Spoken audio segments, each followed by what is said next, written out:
বর্তমানে এইচএমপিভি ভাইরাসের যে কষ্টকর লক্ষণগুলি দেখা যাচ্ছে সেগুলির চিকিৎসা হোমিওপ্যাথিতে খুব সুন্দর রয়েছে।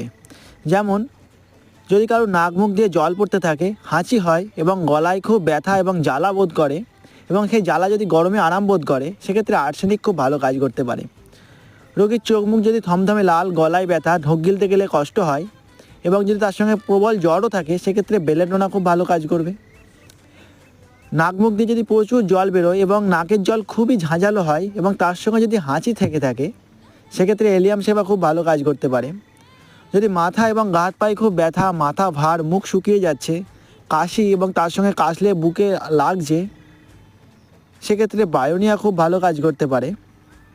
রোগীর মধ্যে যদি গা পাকানি ভাব থাকে এবং কিছু খেলেই বমি হয়ে যায়, সেক্ষেত্রে ইপিকাক ভালো কাজ করবে। তাই বর্তমানের অসুস্থতার লক্ষণকে এইচএমপি ভাইরাস ভেবে ভয় পাবেন না। যে কোনো সমস্যায় হোমিওপ্যাথিক চিকিৎসা নিন, সুস্থ থাকুন।